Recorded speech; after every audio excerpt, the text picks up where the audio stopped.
Hello et bienvenue dans une nouvelle vidéo. Aujourd'hui, je vais vous parler des tops et des flops dans la catégorie teint pour l'année 2023.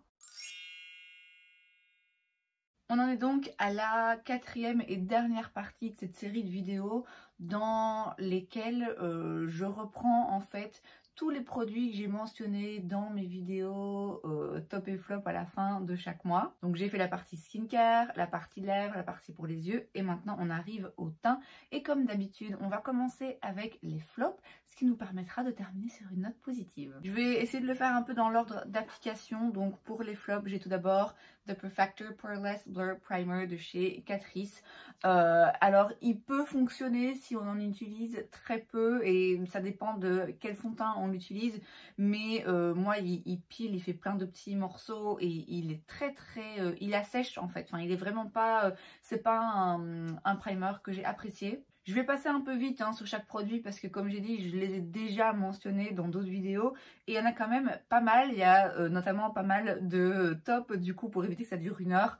On va essayer d'accélérer un petit peu le rythme.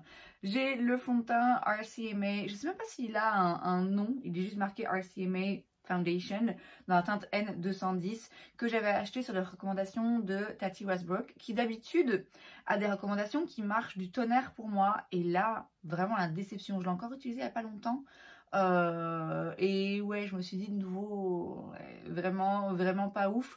Je l'avais acheté sur Beauty Bay avec une réduction. Il me semble que c'était censé un peu être un fond de teint hydratant mais haute couvrance, si mes souvenirs sont bons. Alors certes il est couvrant mais il est vraiment pas joli sur ma peau, donc je vais même m'en débarrasser je pense parce que vraiment je l'aime pas du tout. Et à vrai dire, il y a sans doute quelques produits, alors je sais pas si je suis prête à refaire un déclutter bientôt parce que le dernier m'a un peu traumatisée, mais quand je referai un déclutter, il y a sûrement pas mal de produits que vous voyez ici dans les flops, que vous aurez vu dans les flops au fur et à mesure de ces vidéos, que je vais baquer parce que ouais vraiment j'en suis pas fan. C'est aussi le cas du Superstay Active Wear Concealer de chez Maybelline.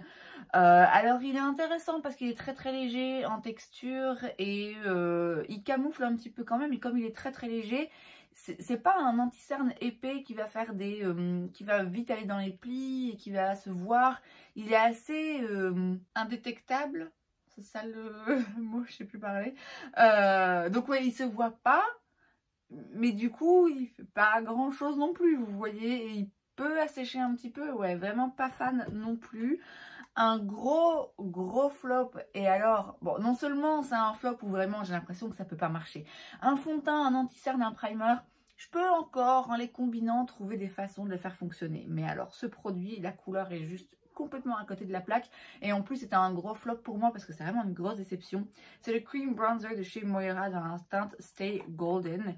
La teinte ça va pas, c'est marrant parce que quand je le montre comme ça je me dis non mais en vrai ça va, mais non, ça va pas, c'est beaucoup trop jaune, je veux dire ça tire limite sur le vert quand c'est sur mon teint, ça me va pas du tout, non.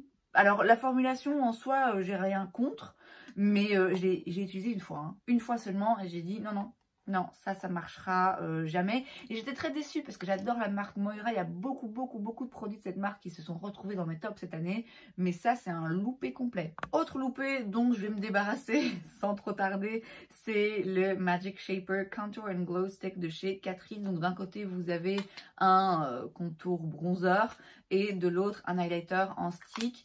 Et alors ça va pas, hein. Ça tire, vous voyez, c'est un petit peu trop sec, du coup c'est impossible à bouger et en même temps quand on le touche c'est un petit peu collant. J'aime pas du tout la texture de ce produit ni la façon de le travailler, vraiment pas fan. Alors ça coûte pas grand chose, mais même quand je dépense 5-6 € pour un produit, j'ai quand même envie qu'il fonctionne. Or ça pour moi c'est pas le cas. J'ai ensuite un highlighter de chez Shiglam, c'est le Glow Bloom Liquid Highlighter dans la teinte Vanilla Frost. Alors il est très joli, hein, quand on le voit comme ça, c'est très beau, c'est très lumineux, il y a plein de jolis petits reflets et tout, mais en fait il bouge.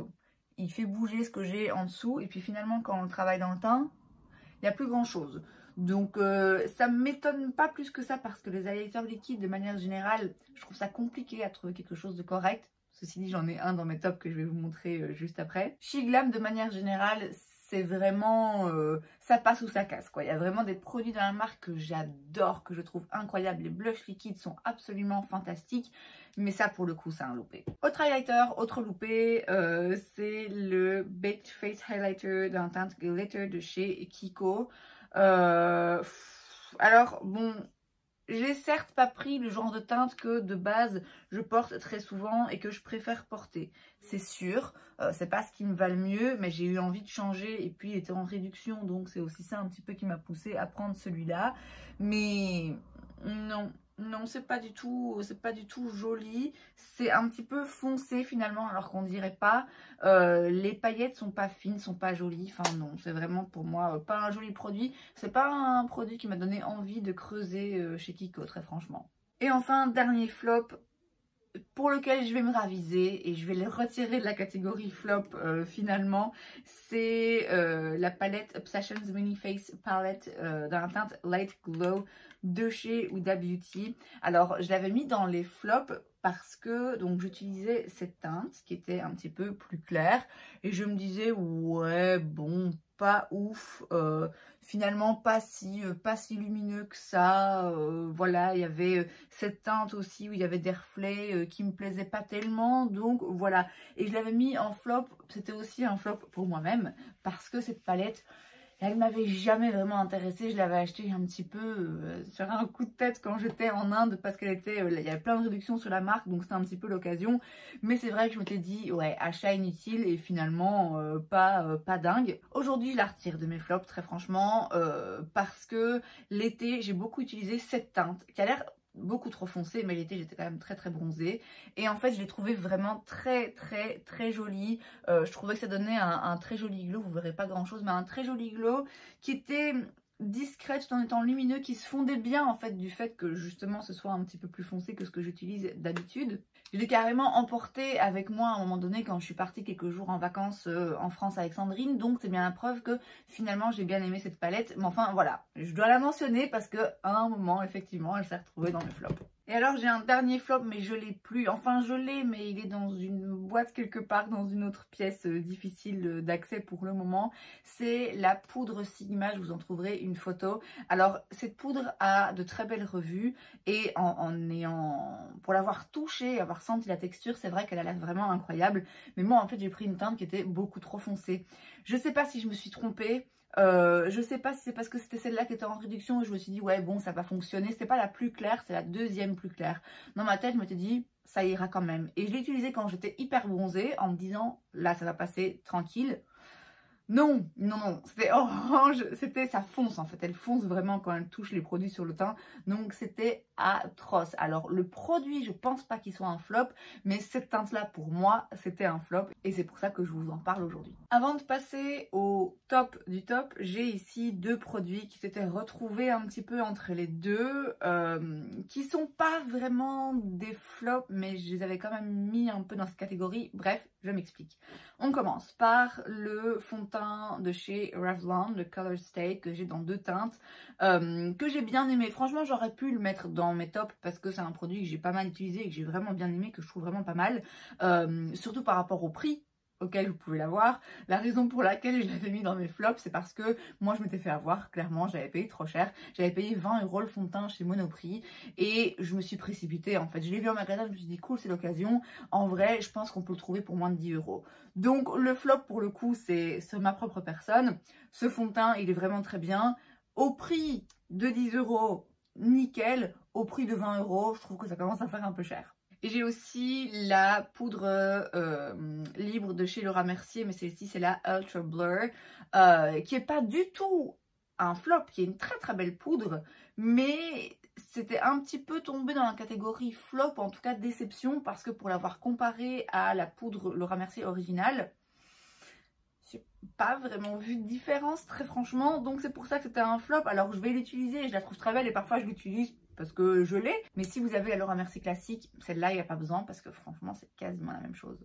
On passe maintenant au top, et alors avant de les faire vraiment sous-catégorie par sous-catégorie, il y a quelques produits ici qui s'étaient retrouvés dans mes tops, il me semble, au mois de mars, à une époque où j'avais pas eu l'occasion de tester beaucoup de nouveaux make-up parce que j'avais pas forcément les moyens d'en acheter, et en plus j'avais travaillé, et donc du coup j'utilisais un petit peu toujours la même chose, et puis après j'avais eu des petits soucis personnels qui avaient fait que je m'étais pas beaucoup maquillée, bref. Ce mois-là, j'avais pas vraiment de produits top ou flop, et donc du coup ce que j'avais fait, c'est que j'avais juste parlé de mes tops des dernières semaines, des produits que j'avais pas mal utilisés. Donc là ici c'est des produits que j'ai déjà utilisés beaucoup dans le passé, c'est rien que j'ai essayé cette année, c'est rien qui est nouveau sous le soleil, donc je vais les mentionner vite fait. J'avais parlé de ce mélange entre le fond de teint de chez Laura Mercier et le fond de teint de chez MAC. J'aimais beaucoup mélanger les deux pour arriver vraiment juste au résultat que je voulais. Le Shake Tape de chez Tarte, grand classique, c'est toujours un de mes favoris, mais pas besoin de revenir dessus. La poudre Advanced Radiance de chez CoverGirl que j'ai beaucoup utilisé ces dernières années. La petite roue ici d'anti-cerne, le petit trio de chez H&M qui est très vieux, hein, mais c'est un produit que j'aime beaucoup utiliser parce que je peux mélanger les différentes teintes pour arriver pile poil à la couleur de ma peau pour aller camoufler des petites imperfections. J'ai ensuite le Blush Glow Play de chez MAC. Pareil, un intemporel, un grand classique qui a une texture vraiment particulière. Et enfin, le Bronzer Duo de chez Jouer. Pareil, hein, vous voyez que j'ai beaucoup utilisé ces dernières années aussi. Et dont j'ai l'impression qu'on n'entend pas tellement parler, donc c'est bien de le rementionner. Et maintenant, on s'attaque au top de cette année que vraiment j'ai découvert cette année. Alors, c'est pas des produits uniquement qui sont sortis en 2023, mais c'est des produits que moi j'ai découvert en 2023 et que j'ai vraiment adoré. Donc là, on va le faire dans l'ordre d'application, enfin dans mon ordre d'application. En primer, j'ai le Glowy Makeup Serum de chez La Neige. Rien à dire, il est incroyable. Même si, bon, j'ai pas forcément la peau sèche, de base j'ai plutôt une peau mixte, mais c'est vrai que surtout à cette période de l'année, elle a tendance à s'assécher un petit peu. Et c'est juste magnifique en fait, c'est vraiment très beau. Il y a vraiment un élément skincare ici qui fait toute la différence. Il est, ouais, franchement juste splendide. Ça fait longtemps que j'en entends parler, que j'ai envie de le tester et je suis bien contente d'avoir passé le pas. En primer slash mix pour fond de teint slash highlighter liquide, j'ai le Soft Glam Filter Fluid de chez Catrice. Incroyable, franchement, on a vu beaucoup de ce genre de produits qui sont des dupes du Charlotte Tilbury sortir cette année. Tout le monde essaie de faire sa version et franchement ça s'en rapproche vraiment très fortement. Il est peut-être un rien moins lumineux, mais sinon, franchement, c'est, ouais, pour le coup, un très bon dupe du Charlotte Tilbury. Donc, si vous avez envie de ce genre de produit, que vous n'avez pas envie de dépenser 40 balles, allez chez Catrice parce que vous aurez quasiment la même chose. Ensuite, en anti-cerne, j'ai tout d'abord le Full Filter Luminous Matte Concealer de chez Huda Beauty. Moi, j'ai la teinte Cotton Candy. Je l'ai beaucoup aimé, assez léger en texture, vraiment très fluide. Et pour autant, il reste couvrant. C'est une couleur qui me convient très bien aussi. Je sais pas si je suis particulièrement fan là de l'embout, mais ma foi ça c'est un détail. Donc un très bel anti-cerne, une chouette découverte de cette année. Mais le grand gagnant c'est incontestablement l'anti-cerne High Glam de chez Natasha Denona, qui est absolument incroyable. Alors au début j'étais un petit peu sceptique, je me disais oui bon ok il est joli, il a l'air d'être couvrant, mais là je vois pas tout de suite la différence. Et en fait la différence elle se marque dans le fait que tout en étant quelque chose qui est assez léger en texture et qui se fond très bien dans le teint, il est vraiment très couvrant et il bouge pas. Je le poudre, hein, moi je poudre toujours mes anti-cernes, mais il tient sur la durée. Il est joli, il est vraiment joli. Et j'arrive à un âge où je trouve ça de plus en plus difficile d'avoir un dessous des yeux qui soit joli. Et lui, vraiment, tout le monde, j'en suis sûre, va le mettre dans ses tops cette année et on a tous raison. En poudre, j'ai la Brighten Up Banana Powder de chez Essence dans la teinte 20 Baba Banana, qui est une poudre donc pour le dessous des yeux, pardon, qu'on peut aussi mettre sur tout le teint, mais vraiment particulièrement en dessous des yeux, ça illumine. C'est une texture vraiment très bien faite, je trouve très bien travaillée, très fine, très luxe finalement pour un produit qui se vend une poignée d'euros. Donc vraiment une bonne option au drugstore si vous n'avez pas envie de dépenser des fortunes. Ça va vraiment venir éclaircir et illuminer le dessous des yeux. Donc si c'est ce que vous recherchez, vraiment top. J'ai deux bronzers crème, à commencer par le Sunmelt Natural Cream Bronzer de chez Say dans la teinte Light Bronze que j'ai beaucoup utilisé. Alors on est définitivement sur quelque chose d'un petit peu plus émollient, c'est pas un fini mat mais c'est pas non plus quelque chose de lumineux où ça brille, où il y a une iridescence, pas du tout. C'est un très joli produit. Je dis pas que ça va être le plus efficace en termes de tenue, ni en termes de sans transfert, mais très joli. Je l'ai beaucoup utilisé cette année et j'étais très contente de le découvrir. Et ensuite j'ai le Soft Sculpt Transforming Skin Enhancer de chez Makeup by Mario dans la teinte Light Medium, qui est vraiment incroyable, qui a une texture vraiment très particulière. C'est un peu un baume, mais pour autant c'est pas gras et c'est juste très joli. En fait ça se fond très bien dans le teint. Ça laisse un aspect très naturel. C'est vraiment le genre de produit qui peut s'utiliser seul si vous voulez juste rehausser un petit peu votre teint, mais qui fonctionne bien aussi par-dessus du maquillage, par-dessus le fond de teint sans le faire bouger. Donc ça, un incroyable produit que j'ai encore jamais vu ailleurs. En blush, on en a quelques-uns, ce qui n'est pas étonnant vu le nombre de blushs que j'ai testé. On a tout d'abord le Liquid Blush, Liquid Blush de chez Beauty Bay dans la teinte Peaches. Alors avec le recul, je sais pas si je le mettrais dans mes blushs préférés de l'année parce que bon, je l'ai trouvé sympa, mais je peux pas dire qu'après je l'ai beaucoup utilisé, mais c'est aussi dû au fait que j'ai beaucoup utilisé, beaucoup testé de nouveaux blushs cette année. Ce que j'ai beaucoup aimé dans ce blush, c'est que il a vraiment un fini mat et un peu velvet, mais pour autant il se travaille bien. Quand je l'ai vu au début, quand j'ai vu la texture, ça m'a fait penser au blush de chez Made by Mitchell que moi j'avais pas aimé parce que je trouvais qu'il se travaillait pas très bien, qu'il faisait un petit peu des taches, que le côté, il avait un côté trop mat en fait. Alors que là, ça a un fini mat, un petit peu velvet, mais ça se travaille bien, ça s'estompe bien dans le teint et j'ai beaucoup aimé la couleur. J'ai ensuite The Blush de chez Essence dans la teinte Bespoke, qui est une très jolie couleur, surtout pour cette saison, qui est assez neutre finalement.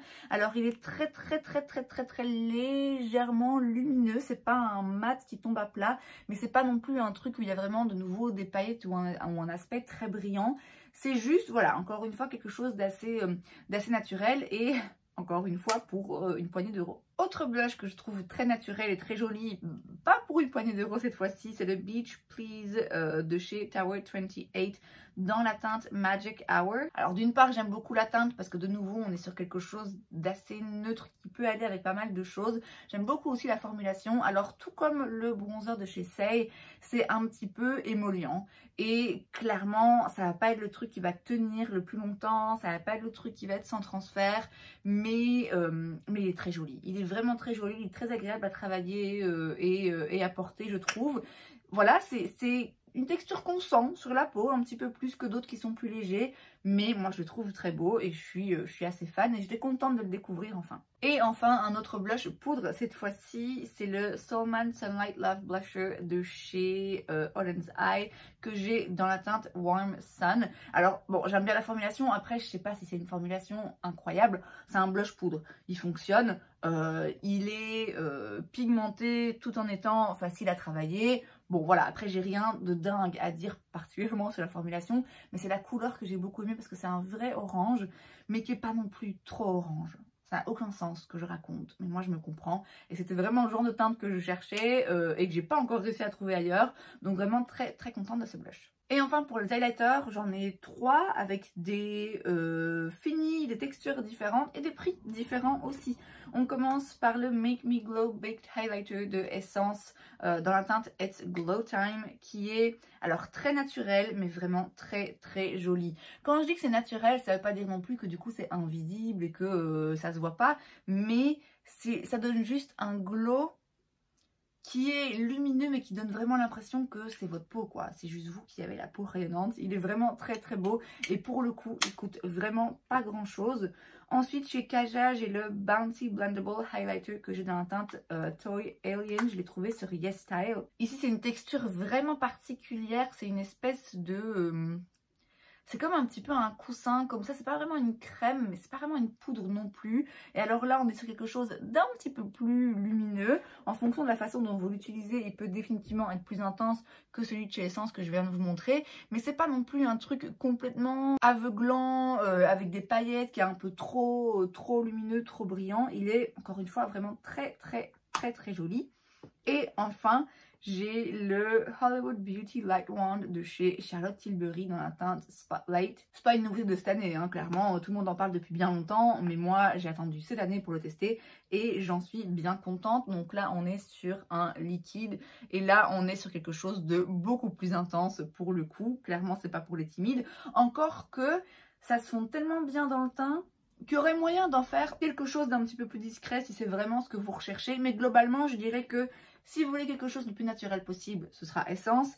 Si vous voulez quelque chose d'un petit peu plus brillant, ce sera le Kaja. Et si vous voulez vraiment du lumineux, du métallique, du brillant, alors ce sera celui de chez Charlotte Tilbury. On n'est clairement pas dans la même gamme de prix. Charlotte Tilbury, c'est pas donné. Je vous ai dit, hein, les highlighters liquides, je trouve ça toujours difficile de trouver quelque chose qui me convient. Celui-là, il est parfait. Vraiment magnifique. Il se travaille très bien. Il déplace pas ce qui est en dessous, ce qui est quand même assez rare. Il se voit vraiment un très très beau produit.